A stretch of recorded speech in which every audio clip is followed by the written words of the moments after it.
Thank you. Thanks eForum for putting this panel together. Thanks everyone for coming in this traffic. I heard everyone had a traffic story in Mumbai to tell. So this topic is very interesting and is something what I've been hearing across the day about community, about content.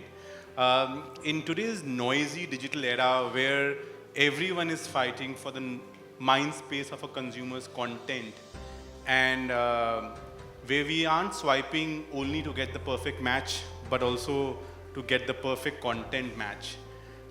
In the space of virality, in the space of viral content trends, I feel, and a lot of people that I've talked to also believe that communities is the next form of content building.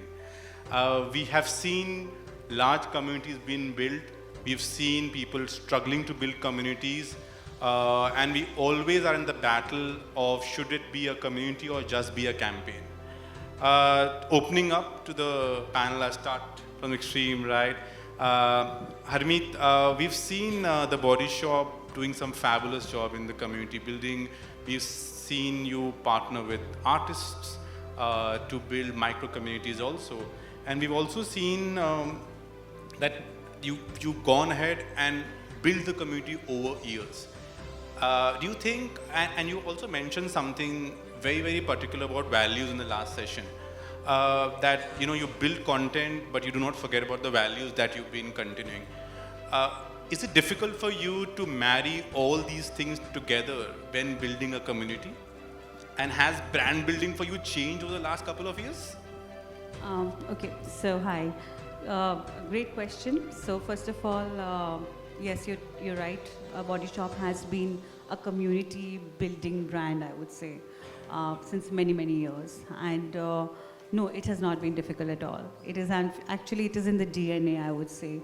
Body Shop, I mean to say, since inception, has been talking about communities and how to support the communities in the best possible way worldwide. We brought that to India as well when we launched in India about 2 decades back. And to give you just a quick, understanding of the community building, what we have done in India, we have worked with various communities to highlight a few.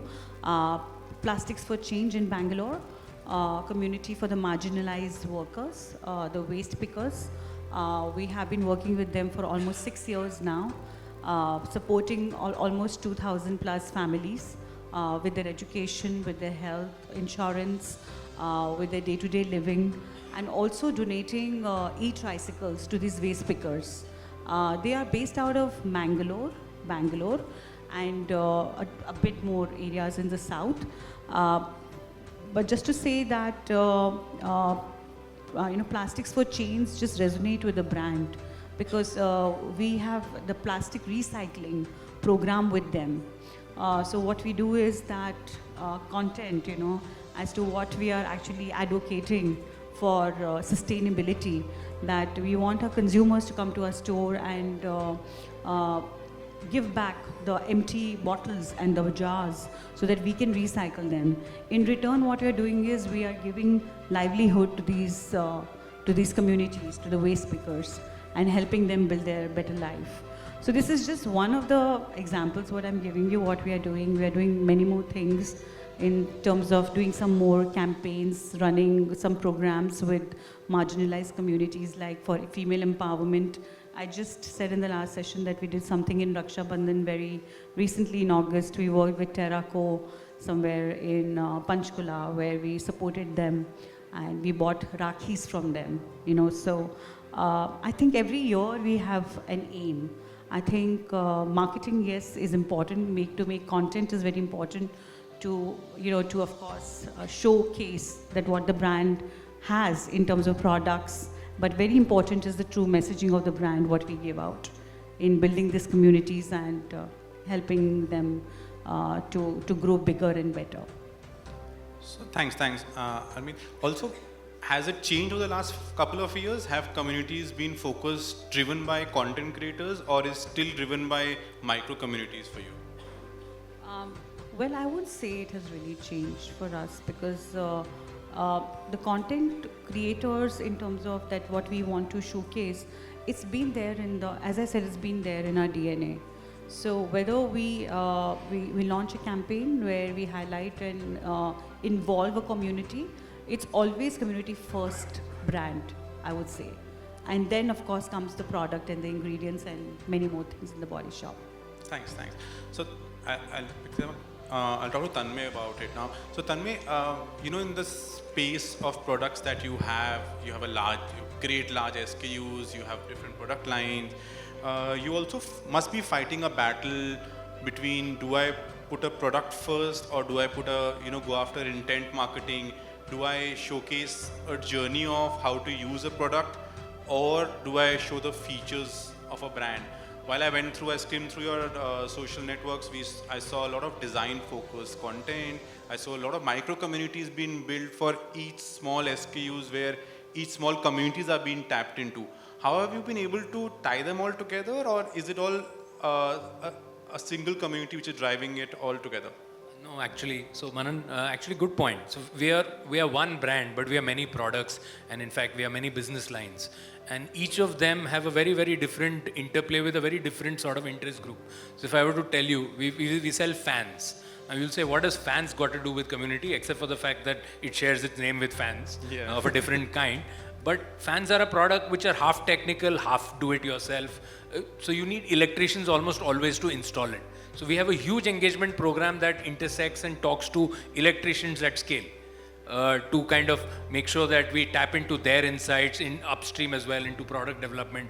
Now you travel a little further and you'll get down to water heaters. Very, very different product. Geysers, water heaters, etc. Right? They are electrical in nature, but somehow they're installed by plumbers. So we talk to a very, very different community there. They're very big, very strong opinion leaders as well. They have a huge role with our consumers. They have a huge role with our channel. So that's there. Then you get down to a product as commercial and complicated as industrial pumps. We're India's largest manufacturer of pumps. Yeah. But within that, there's a line of business for agriculture pumps. You will be surprised that people who are interacting and buying agriculture pumps actually interface significantly on the net. And they are speaking to a bunch of agri-influencers. So literally the olden times Krishi Darshan has now come on net. You've got a bunch of farmer advocates, you've got a bunch of gurus who tell about products and stuff around it. It's a complicated purchase, and these people are actually assisting in that product purchase journey. So our journey at Crompton is actually to find out who are the key opinion leaders for each of our products, and then start actually having meaningful interactions with them. And with those meaningful interactions, you take it both ways. You take it to the consumer in terms of product development, inciting out, coming in from there, as well as the fact that you leverage these influences to obviously sell more of your products as well. But you are really interacting with a bunch of different community groups for each of our product lines. And have this community been built over years, and how difficult is it? For example, you talked about farmers. It's a very difficult community to hold for years. How have you been able to build it, and are you able to create content out of it which you're using on digital space also, or is it a community which is only an offline community? No, not really. So we've stayed invested in this journey of these communities for a long, long time. So this is work that has been carried out, previously as well, and for many, many years. So for instance, we run a large Sathi program, which is really about skilling these opinion leaders, skilling these, small communities like electrician, plumbers, etc. Similarly, for agri, etc., the conversations have been going on for a very long time. It's just that the mode of conversation has moved from offline. Earlier, we were having a lot of offline efforts. Now there's a lot of auto-organizing. They're all available online. They are available through various other mediums, etc. And now you're also harvesting them for creating unique content pieces. So in fact, with a lot of these people, really content creation is organic. It's really about how they experience their product in their life natural form. You really can't put a brief in and get content out. You just basically give your product, get it experienced, let your product speak for yourself in that interaction with the community, and then whatever is interesting pieces of content, you also start leveraging them. Great.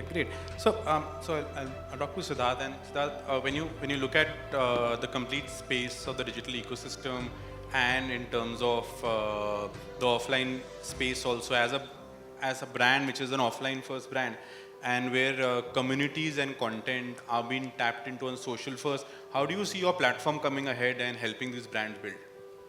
Yeah, so actually we work in the out-of-home media, but we digitize this media. So what we do is we have put our software or tracker in all these screens. So you aggregated, close to 1.5 lakh screens across India, and this is a big, community building for us as well, right? We have aggregated so many screen owners on one platform, and then we are connecting them into programmatic. So we are making it all digital. So all these screens are now connected to a DV360 or a Trade Desk as a platform. And so we cater to two different communities. One is the entire out-of-home media community. Second is the programmatic enthusiasts all over the country, right? And they obviously want, this media to converge basically. Programmatic is something which is growing well, and now every media is coming under its ambit, and this media is also coming under the ambit. The other angle is that we also work with many advertisers, and whenever they are doing a community building effort, they are doing a social media campaign, we are also able to amplify their social media campaign and presence and engagements which they are getting from their consumers onto the digital out-of-home screens. For example, we did a very interesting campaign where Amazon launched a new series called Modern Love Story, and they invited all their fans and consumers to talk about what is their take on their modern love story. And a lot of interesting engagements and responses came on their social media, which they amplified all across the country on digital out-of-home screens. And that created a huge buzz for their launch of the show, and it just amplified it completely. So yeah, meaning community building is very important for us, and we are also able to help advertisers to amplify their community building efforts and figure out how do they amplify their message through that as well. So what I hear is that there are communities which are built across the network, and offline is also helping them out to tap into those sectors, specific sectors across it. Pratik, as someone as a fellow agency, we always are fighting, or I'm not fighting. We are trying to convince brands to build communities and not run after virality, or there's always a battle that we want to convey is that a viral content is short-lived while a community is a long leg where you will see the benefit after a couple of months or a year. How difficult is it for you to convince brands and build it up for the brands today? It's our job, firstly. I mean, I've been doing that job for the last 18 years, trying to convince them first onto digital, then onto social, then onto media, then onto integration, and now this is a part of the conversation. I think communities is an integral part of the way that the whole digital ecosystem has been built, right? Like the fact that when we started off with Facebook and Facebook had likes, you automatically went and started to find your people in a community sort of a format from the kind of content that you liked, right? So that automatically started to happen. Today the fragmentation has become into micro communities that actually live in the real world, but they exist in the digital world, right? And therefore for any brand who's still asking a virality question, there's a very different conversation that we need to have with them, which is a different education cycle. But more importantly, there are brands who are wanting to make a long-term bet on community, but are literally throwing short-term campaigns at being able to solve them, which is not the right way to be able to approach a long-term question that needs to be answered, right? Inherently, brands, sports leagues, sports teams, or anything that has a community attached to it has always been a long-term game, right? And for us to try and solve this with a campaign once every 2 months, every 3 months is not going to lead to anything. A community requires consistent focus of its cause of existence, and that consistent focus needs to come from a very genuine place of participation. The problem that most of the brands who are trying to do this are facing is that they are still used to, for the lack of a better word, chapoing their logo on top of anything that's happening, even from a community play point of view, right? But that's participation, that's not integration. And a community actually requires integration more than it requires participation, right? So I think the mindset shift needs to come from integrating themselves, integrating their brands, integrating the ethos into the passion points or the cause points of why the community needs to exist. And IPs or consistent content is a pledge towards moving in that consistent direction. And therefore, the why needs to be asked a lot more than the what. But unfortunately, in the marketing ecosystem, we're often just answering the what. कि क्या करना है और क्यों करना है, but that's where the problem is. So thanks, Pratik. I think what I understood from the whole crux of it, that it's a long battle that is a always on battle which we as marketeers and brand custodians are always fighting for.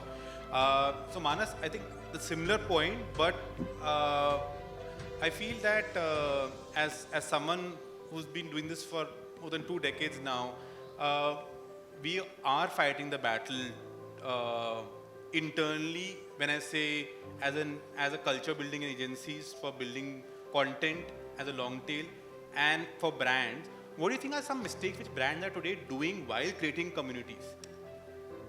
So, I just like to say that nobody likes a brand tom-tomming about itself, which is why the communities exist, largely.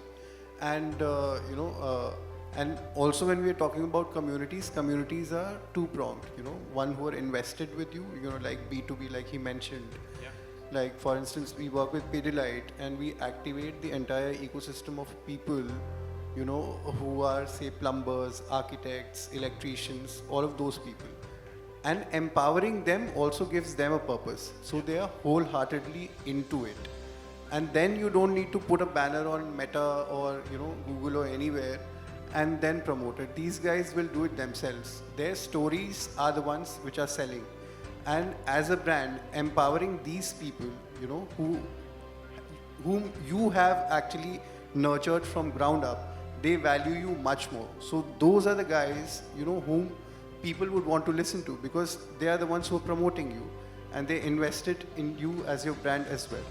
So from a B2B standpoint, it is very necessary to have a community like that. And and from a B2C standpoint also, there are many examples of it. You talk about niche hair, the hair company. Yeah. People associate with the founder. They are there to support her, and which is what is helping her also reach out to multiple, touch points, out there. And then the next one can be a cultural nuance, which you talk about, the Jagore campaign, or, something which you associate with. Ki daag achhe hain, they would associate with all mothers who probably would want people to go, like kids to go out there and play. So creating something which people associate with is, definitely required and should be done. Another example I'll give for a lot of B2B brands, we're talking a lot B2C. B2B brands have a lot of distributors. Finance companies have a lot of distributors who are there, who would be there in some shop in Lucknow somewhere or some shop in Pune somewhere, who are not acknowledged a lot. What we have done for Bajaj and also for Niva Buba, we do training sessions for the distributors. And if you empower them, you don't have to do anything else. You don't have to promote yourselves on Meta, which anyways has taken away the entire, organic reach which is out there. So to get the initial boost, you have these people who will promote you everywhere else because they're advocates for you, and you've helped them also raise a community of people who talk the language of the brand as well at the same time. So that's the space, I think, and not necessarily, I don't have to convince people to do it, because when you tell them that these are people who talk about you, they will anyways be excited to activate themselves about it. So largely Thanks, Manas. Thank you. Thanks. I think what came out of the conversation I've had with you guys is that the micro community is building as a great point. Another topic, another discussion I was having with you guys offline, and we discussed something about passion communities. I'll give you an example. At Yaap, we as the partners are very sneakerheads.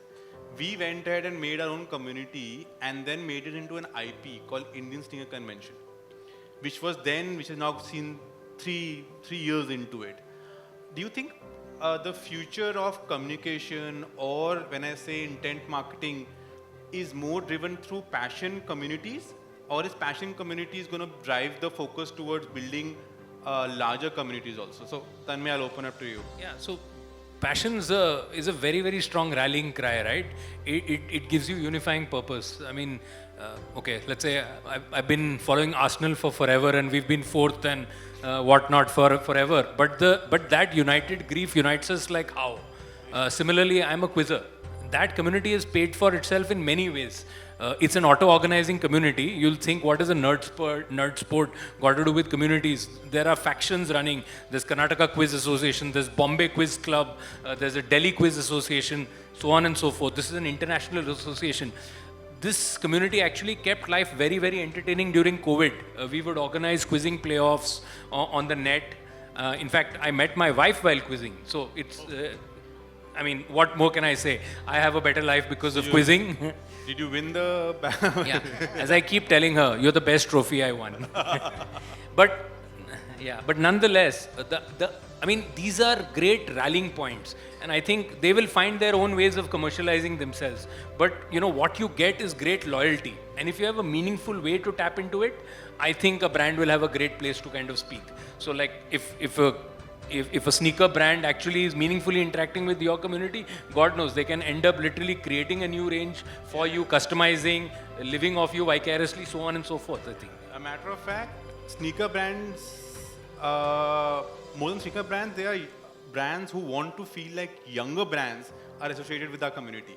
So a lot of the brands are coming on board who want to connect with the 18 to a 16 to a 22 years old who's entering into and has the capacity to spend money. So that's where, Harmeet, you know, and Tanmay, while we both are building communities individually, and I see a diverse set of audience that you're catering to, and passion, as I mentioned, is going to be is driving force for an individual to connect to that community. Harmeet, have you tapped into that? Because I see all your social network is, you know, while beauty and cosmetics is an easy entry point to connect with the consumer, do you think making them into a long tail community, driving passion, is easy, or it becomes monotonous over time?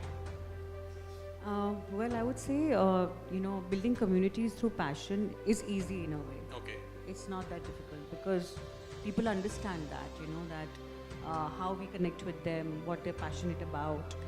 Just to tell you that, yes, being in the beauty doesn't mean we just build communities around beauty. We also build communities around sports also, around marathons, for example. You know, the Delhi Marathon, it is very, very popular.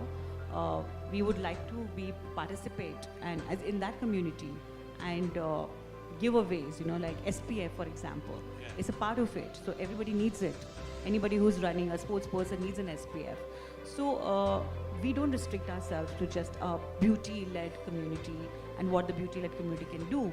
But just to say that this whole idea of connecting with consumers is going to the next level, I would say.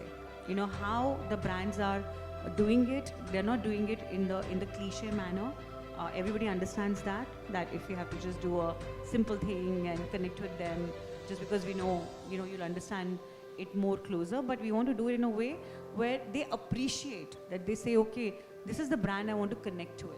And we don't have to tell the consumers, they actually will understand by our actions and by the way what we want to communicate.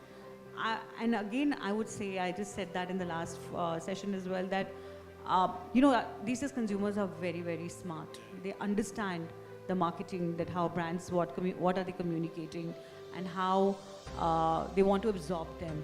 But I think just to stay very real, to stay very simple in your communication, in your whether it is your content or community building, just the clarity of thought is very important, you know, to these people. Then I feel it's the passion or any other thing which would drive building that community will be much easier, and I think there's a long way to go. There are many more ways to do it, and we will see a lot of brands doing and unraveling it in the times to come. So Pratik, Manas, Siddharth, do you have any points to add on the passion points of how it's been, you know, driving force of the communities we build on? We have to go back to try and understand why communities were built in the first place. Today we're able to identify them a lot more. Like back in the day, communities were built on common values, common existence, right? And these communities have always been built. The principle of that does not change. The problem that I see most of the times is that brands are trying to superimpose themselves on a community. To be a part of a community is to be in the community itself and behave like you belong to that community. The problem that everybody, like I keep saying this often, participating in a community or nurturing a community is not sponsoring a community. And there's a very big difference in that, right? Like your brand personality needs to speak, the tonality needs to be adhered to what you're basically trying to say. You need to be passionate about what you're trying to do. It cannot be the logo or just the participation or the sponsorship package or what the nice looking reel looks like, right? It has to go beyond that event. It has to go into the everyday, right? These passion groups are now more to the fore because you're able to find a lot more people, dispersed all over the world for all you care, and you still have access to them on an everyday basis. And the more the brands understand that one page of, the brand character that we would always write, right? Or that ideal brand personality that we would always like needs to be in play today. If it's not in play, you cannot be a part of this community. Then you will stand out as that sore thumb in that community because you're not being able to be authentic to what those people in that place of passion or in that common cause are actually asking. And that's the only step that I would like brands to take in that direction. Everybody doesn't need to build a community that is seen, right? Like how Tanmay was talking about building a community with with electricians and everybody. Their community is very different. They're making it around causes. What Harmeet was talking about was pretty much built around outcomes or actions, whether it's marathons or common passion points. It needs to be deeper. It cannot come once a year or twice a year. It has to happen every day. It has to sometimes happen silently. And that's when you become a very integral part of the life of the customer, which is the hardest thing to get today because we are in the attention economy and the customer is not giving us any attention. So I think Manas and Siddharth, if you want to add, I would love to hear from you about those points also. Unless they've covered it. So Pratik has covered it actually, like most of it. So I just like to say, don't try to sell yourselves when you're a part of a community. Yeah. Be a part of a community and maybe, do things which you would do with your friends probably and, coin in things and activities which you would want to together do with the community. Largely that. Siddharth. Yeah, very quickly, I think, communities will be led by consumers and, people who have passion about that particular topic. And in many ways, I think it will be, and social media also really recognizes the power of your passion and the content you are putting out and really putting a premium to it rather than brand content. So I think we are going into a different era where communities and brand builders will be the consumers who will build, for the brand, and probably brand has to align to it and play a secondary role to that extent because consumers and social media now hold a lot of power. So thanks. I think the key takeaway that I would say is that communities and IPs are brand superpower. It actually outlasts one-off campaigns, and it has to outlast the era of a marketeer to pass it on to a second marketeer. And that's where communities are actually built. What legacy you leave behind is not a campaign, it's a community. And that's what would stand out for brands in decades and for years to come. So thanks a lot, guys. Thank you. Thanks a lot for chipping in your precious time and context to the whole topic. Thanks a lot. Thank you. Thanks, Manan.